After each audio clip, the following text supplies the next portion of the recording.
दोस्तों हम देख रहे हैं कक्षा 11वीं का आज़ादी के बाद स्वर्णिम भारत। इसका प्रश्न पत्र कक्षा 11वीं का है ये। और यहाँ पर इस तरह के प्रश्न आए हुए हैं। धन निष्कासन का सिद्धांत खालिस्तान ने दिया।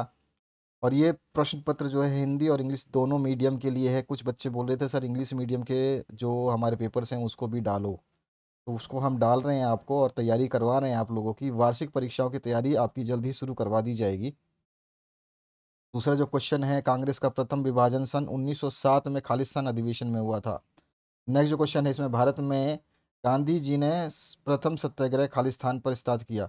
मैं आपको बता देता हूँ कि जो भी क्वेश्चन पेपर आप अर्धवार्षिक के देख रहे हैं ये बहुत ही जल्दबाजी में बहुत सारे पेपर्स आ चुके हैं, तो मैं इसके आंसर्स नहीं बता रहा हूँ, लेकिन आपकी वार्षिक परीक्षाओं के जो प्रश्न पत्र है उसके आंसर्स आपको मिल जाएंगे।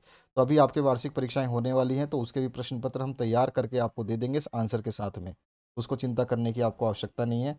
नेक्स्ट जो क्वेश्चन है, संपूर्ण संविधान निर्माण में खालिस्तान वर्ष, खालिस्तान माह और खालिस्तान दिन लगे। हमेशा क्वेश्चन पूछा जाता है। ईस्ट इंडिया कंपनी ने भारत में सर्वप्रथम खालिस्तान नगर में अपनी फैक्ट्री स्थापित की। इस तरह का प्रश्न है।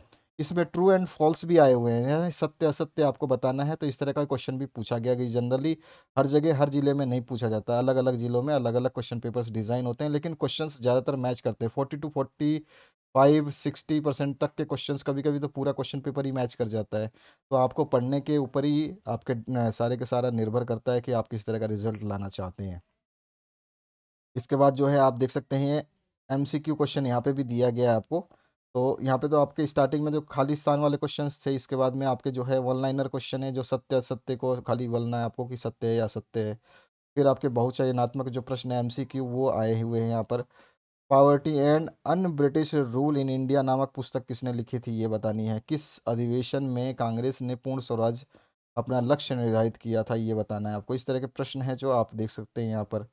और इसके बाद जो है आपको अति लघु उत्तरात्मक प्रश्न जो मिलेंगे उसमें आपको एक शब्द या एक पंक्ति में उत्तर देने होंगे, जो कि इस तरह के प्रश्न हैं। दो दो अंक के प्रश्न हैं।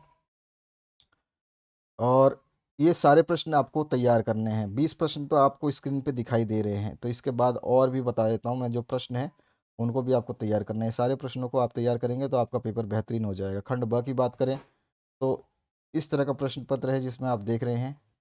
और फिर आप आगे आ जाइए। तो ये पूरा प्रश्न पत्र का जो सॉल्यूशन तो मैं आपको नहीं दे पाऊंगा, क्योंकि बहुत सारे क्वेश्चन पेपर्स आपके हैं जो पेंडिंग है और बच्चे काफ़ी डिमांड कर रहे हैं। केवल प्रश्न पत्र दे दो सर, क्योंकि समय कम है हमारे पास, तो जो भी प्रश्न पत्र बचे हुए वो तो दे दीजिए। तो वही दे रहा हूँ मैं आपको। या 27 तक के क्वेश्चंस आपने देख लिए।